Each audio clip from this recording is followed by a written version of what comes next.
No episódio anterior, Libertia, uma princesa vilã que foi mandada para o pós-vida, faz uma invocação reversa para chamar um espírito para possuí-la, pois ela é o personagem do manhwa favorito da nossa protagonista, a invocada. A princesa começa a explicar o motivo de ela ter a invocado, que se resume em: você leu o livro e faleceu no momento certo. Agora, nossa protagonista terá que passar 3 anos vomitando sangue e superar o final trágico onde ela morre nas mãos do príncipe que só tem olhos para Ariel, a real protagonista do manhwa. E já vai deixando o seu like e se inscreva no canal. A meta agora é 5.000 inscritos e sua ajuda vai contribuir para conseguirmos postar 2 vídeos por semana com qualidade cada vez melhor. Ela evita discutir sobre dinheiro por hora, confiando em seus instintos para guiar o momento dessas questões. Intrigado pelo desejo de liberdade de Libertia, o imperador busca uma explicação. Libertia responde com uma explicação bem elaborada, expressando seu desejo de viver pacificamente em um lugar tranquilo sem emaranhados políticos, enfatizando a evasão de casamentos políticos. No entanto, o imperador concede permissão real apenas parcialmente, aprovando seu desejo de liberdade, mas impondo uma condição: Libertia deve cumprir seu papel como princesa no palácio por mais um ano.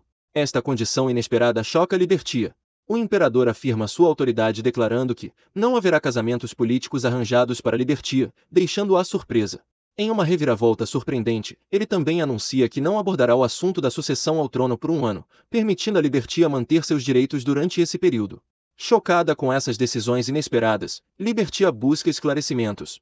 O imperador reafirma que, após o ano estipulado, concederá a ela a liberdade que deseja.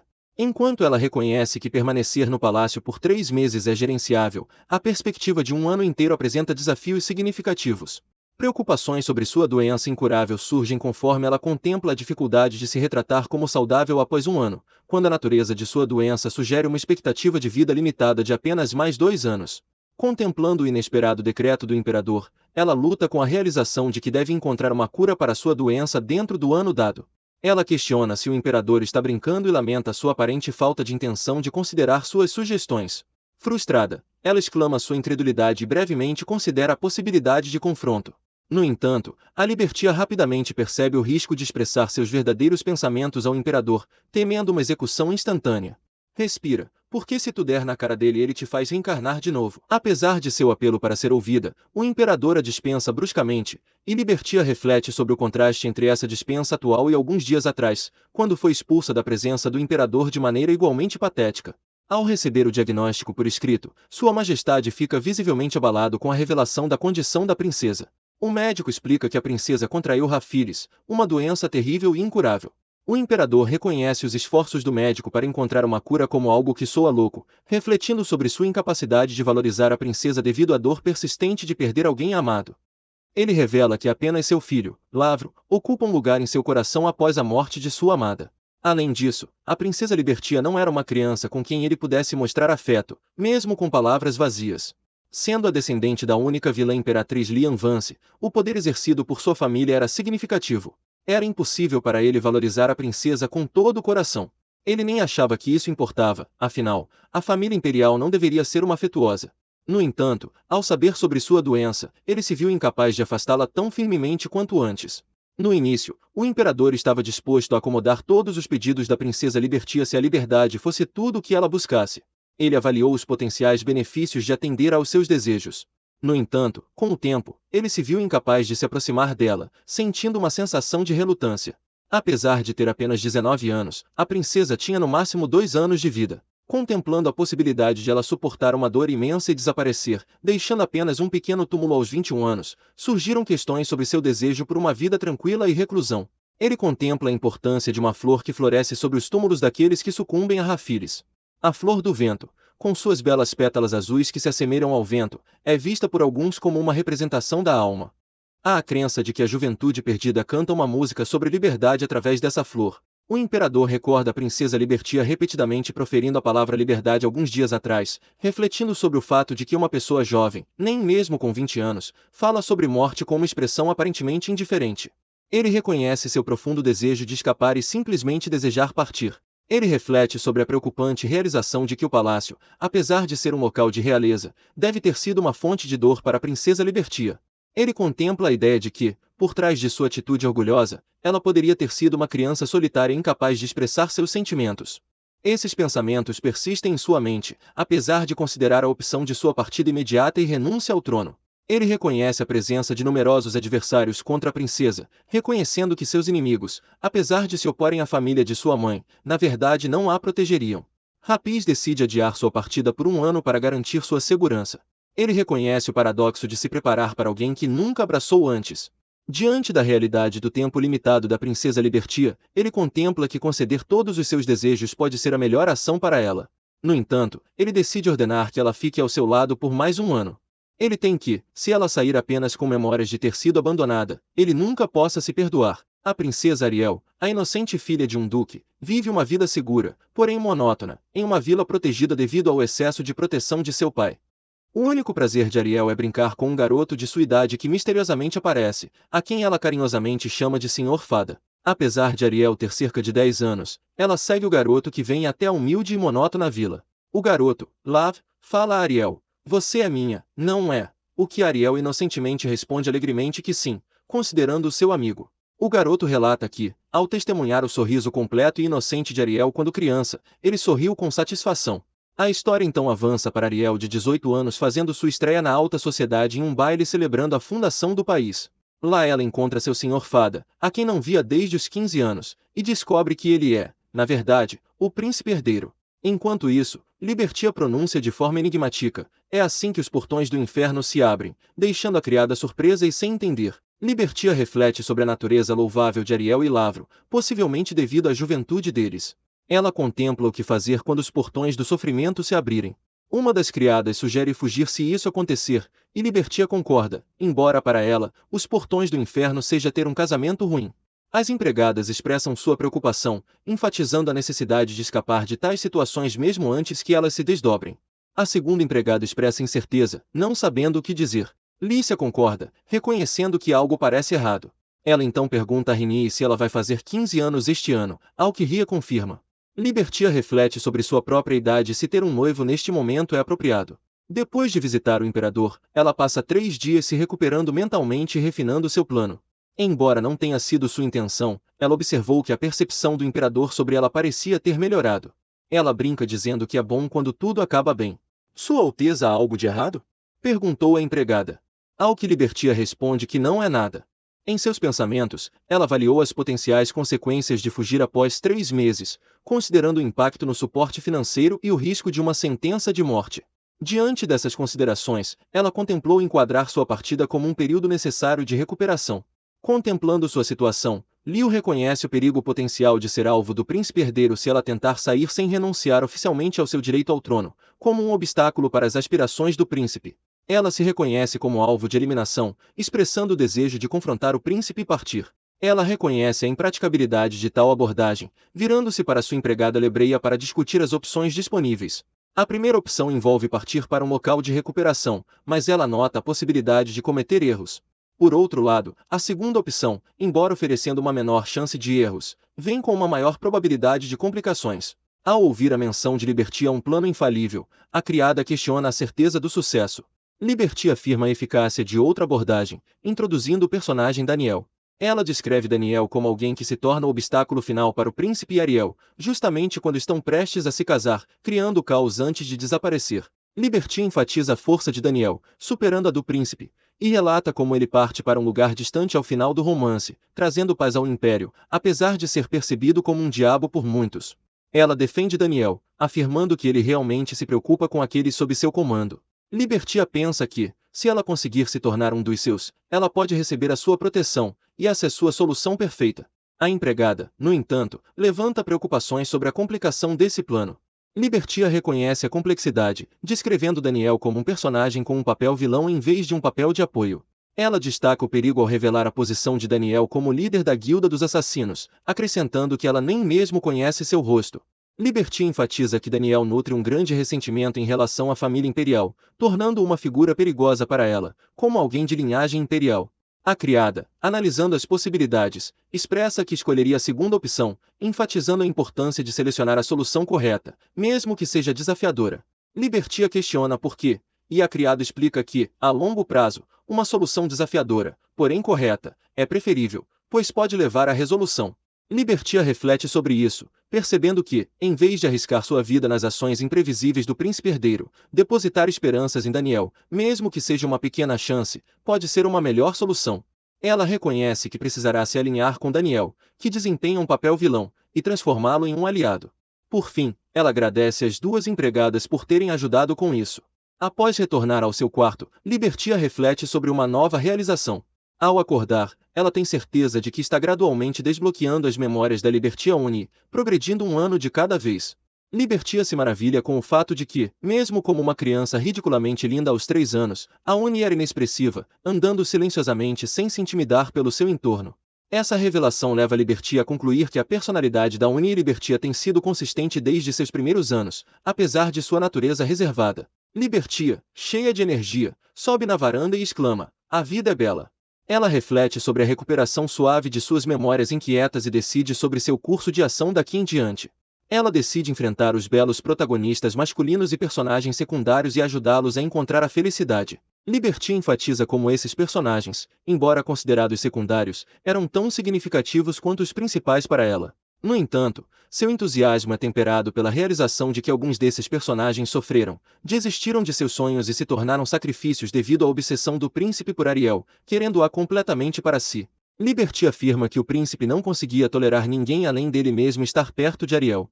Refletindo sobre a perspectiva de Ariel, ela nota como Ariel viu os sacrifícios feitos por ela e simplesmente sentiu uma sensação de pena, quase como dizer desculpa, mas obrigada. Libertia contempla se deveria plantar sementes para impedir que esses personagens enfrentem infelicidade, conforme retratado no Mel. Com antecipação, ela aguarda com expectativa a beleza da história de cada personagem se desdobrar. Liberty apresenta Eugene de Volton, seu renomado cavaleiro reconhecido como cavaleiro livre pela Casa Ma. Apesar de originário do Império, Eugene, excepcionalmente forte, tinha uma restrição: ele servia como cavaleiro no palácio da princesa em troca de apoio imperial por mais de um ano. Devido aos rumores generalizados sobre supostas más ações de Libertia, Eugene nutria preconceitos e tinha uma impressão negativa dela. Além disso, Ariel, com seu caloroso comportamento em contraste marcante com o frio de Libertia, conquistou o coração de Eugene à primeira vista, levando-o a se apaixonar por ela.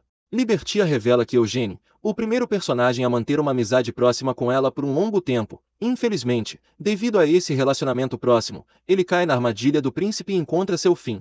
Libertia decide se aproximar desse segundo lead masculino lamentável desde cedo. Apesar de ser usado pelo príncipe, Eugene tinha um objetivo que desejava alcançar, mesmo que isso custasse sua vida. Lai acredita que ajudando-o a cumprir esse objetivo, Eugene poderia deixar o palácio sem arrependimentos e explorar o mundo livremente.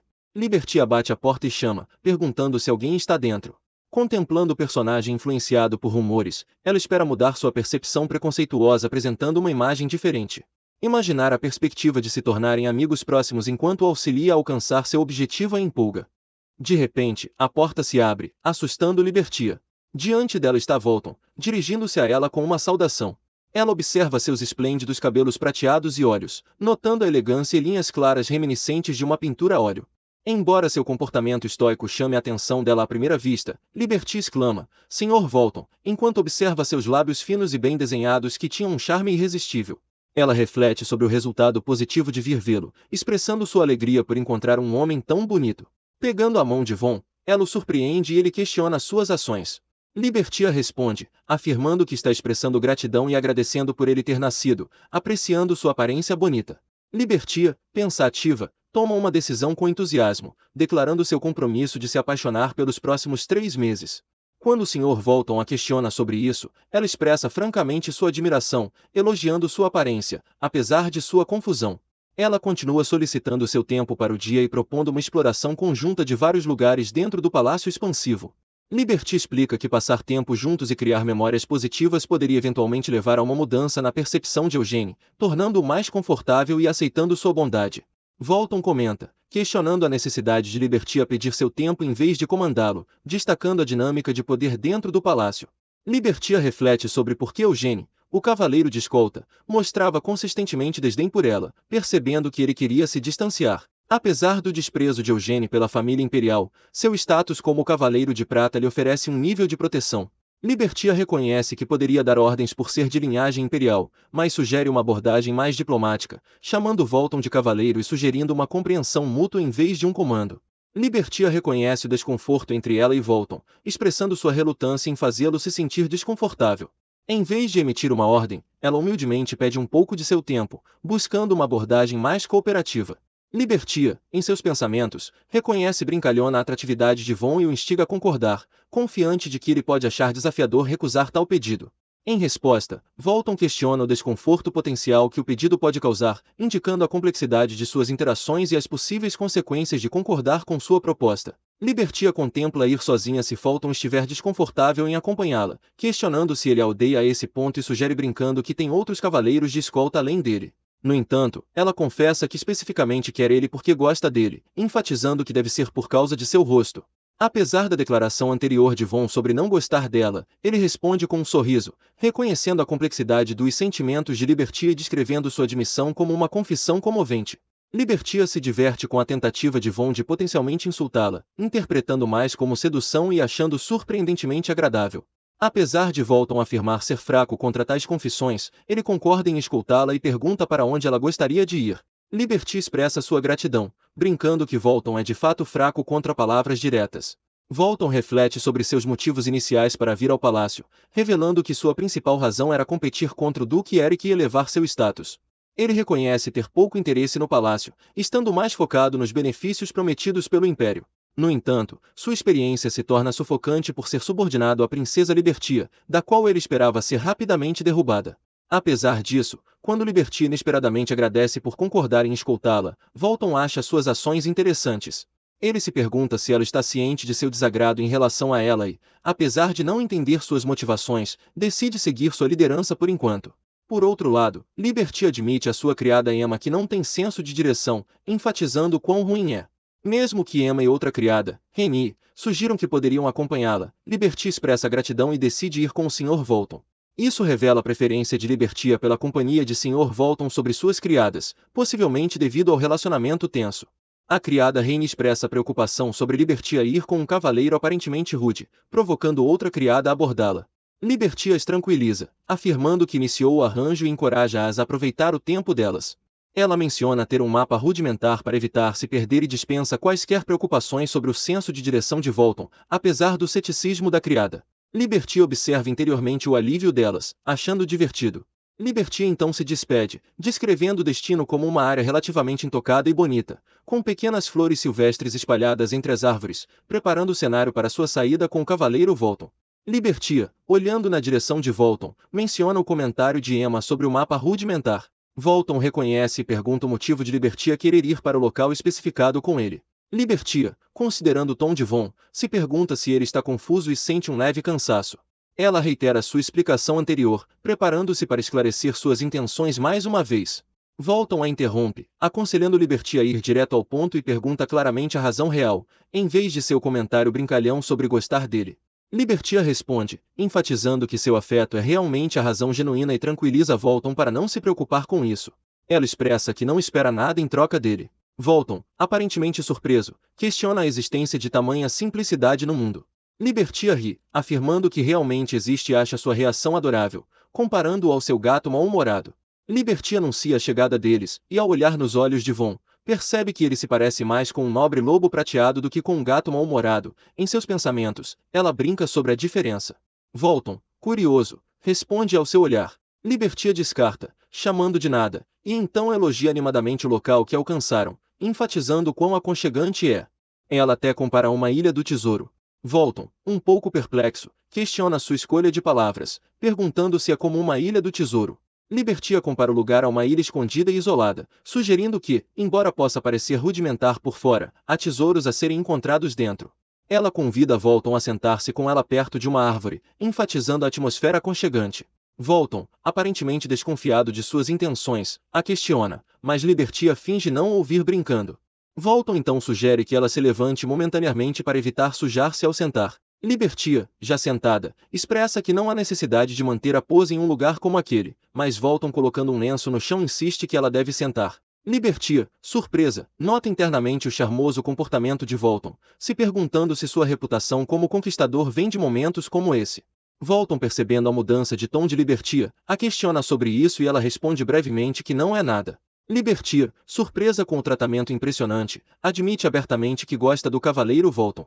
Volton, reconhecendo o tratamento impressionante, comenta que é porque Liberty é quem está recebendo. Ele então pergunta se poderia obter uma resposta sobre algo que o intriga. Liberty o convida a se sentar para conversarem e até oferece seu lenço. No entanto, Volton recusa, afirmando que não precisa de um lenço, pois não é uma dama. Liberty então revela que afastou muitas pessoas do palácio e Emma lidou com aqueles que falavam demais sobre ela. Volton simplesmente responde com um "é mesmo?". Liberty afirma confiantemente que permitiu a todos que desejassem sair do palácio fazê-lo. Volton, provocando, pergunta se ela o deixaria ir se ele decidisse sair. Lebria responde afirmativamente, enfatizando que não deseja restringir sua liberdade. Volton, um pouco incrédulo, pergunta se ela o trouxe aqui apenas para dizer isso. Liberty a confirma e admite que isso a deixaria bastante triste, levando Volton a perguntar se é porque ela gosta dele. Sem hesitar, Liberty a confirma e, mesmo que Volton brinque que não gosta dela, ela permanece firme em expressar seus sentimentos por ele. Volton pergunta se Liberty espera que ele volte, ao que ela responde que não espera seu retorno, mas começa a explicar suas razões para estar no palácio. Ela revela que uma das motivações foi a presença de indivíduos fortes no Império.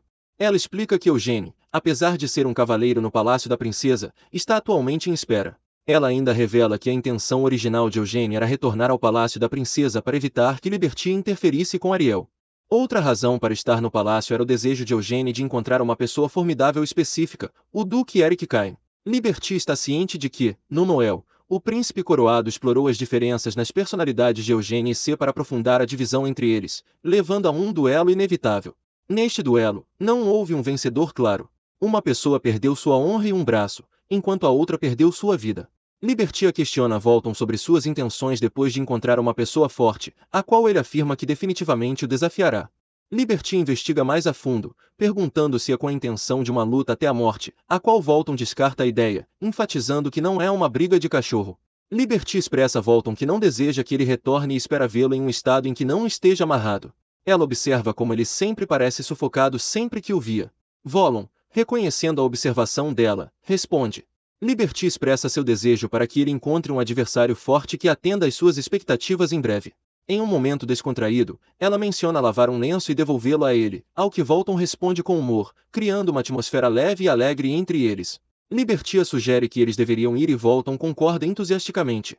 Liberty expressa alívio que um cara bonito como Volton esteja rindo, fazendo seu coração disparar. Ele observa que, apesar de ter sido aconselhado a parar tal pesquisa, ele permanece intrigado de como ninguém parece saber nada relacionado a ela, mesmo perguntado aos médicos mais renomados. Por outro lado, Ripley, um garoto ao seu lado menciona, se for ele, com certeza deve saber. O médico ansioso para descobrir, instiga Ripley a falar rapidamente. Ripley hesita e questiona, aquela princesa de gelo está realmente envolvida? Em resposta, o médico alerta Ripley sobre a escolha de suas palavras. Ele descreve como a princesa, ao saber sobre sua doença, o confortou com um toque precioso e um sorriso fraco. Ele enfatiza que tais reações são tipicamente vistas naqueles que passaram por experiências difíceis, mas a princesa tem apenas 19 anos. Dr. Rock desafia a compreensão de Ripley sobre os pensamentos da princesa e questiona a falta de sentido de sua pesquisa. Ripley expressa arrependimento por suas declarações anteriores, buscando perdão de Dr. Rock. Dr. Rock reconhece o pedido de desculpas e expressa gratidão pela compreensão. Ripley então insinua um desejo de ser útil, mencionando o tópico de compreensão e aplicação de medicina herbal, especificamente em relação à graça do Duque RC.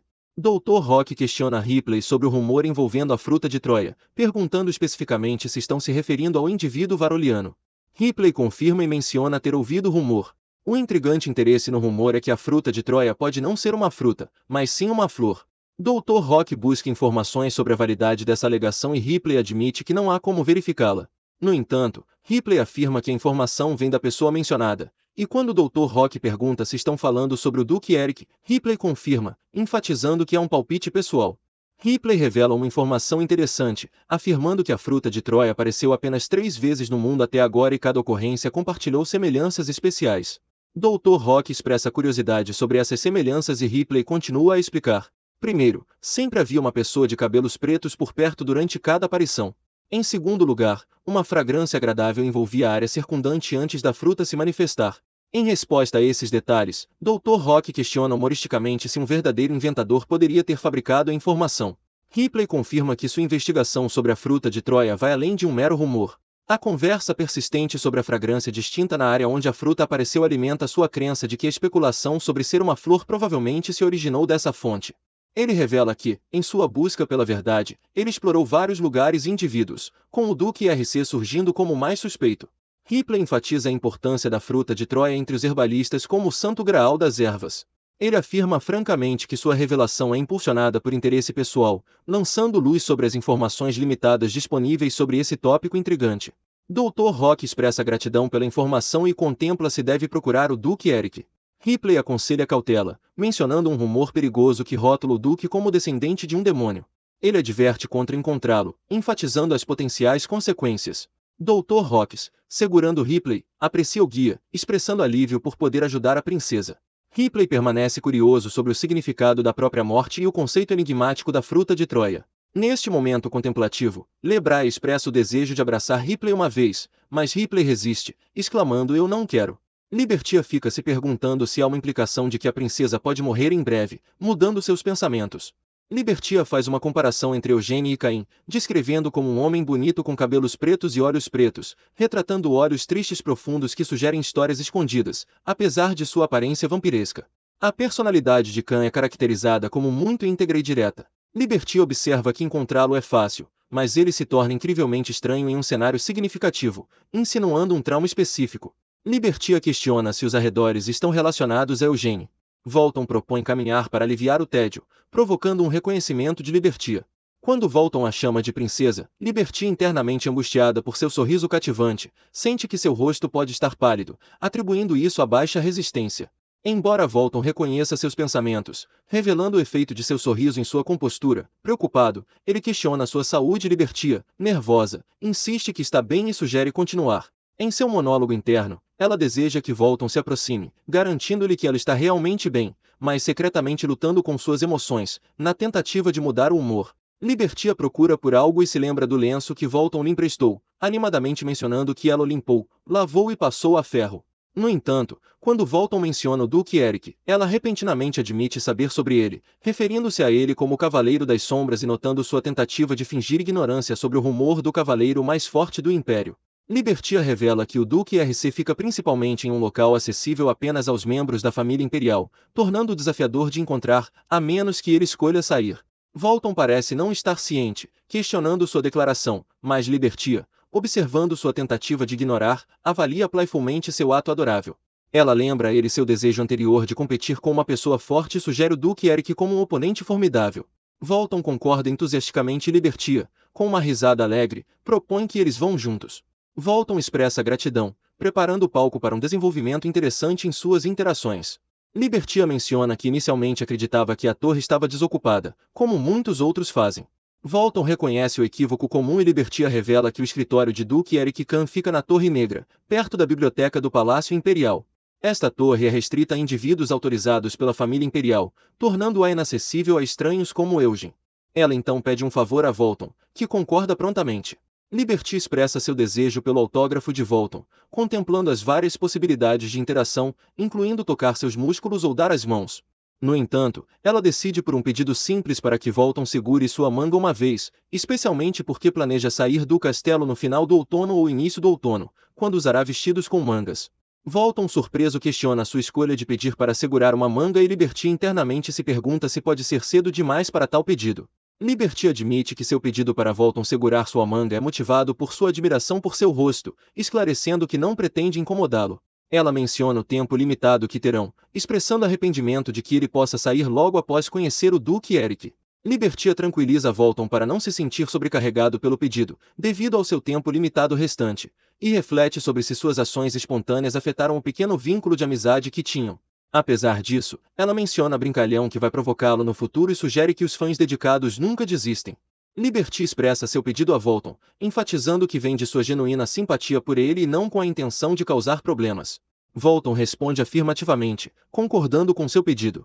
Liberty fica agradavelmente surpresa com sua disposição e reflete sobre a sorte inesperada. A Ariel está passando aqui para dizer que, se gostou, deixe seu like, assim estaremos um passo mais próximo de nossa meta. Até mais!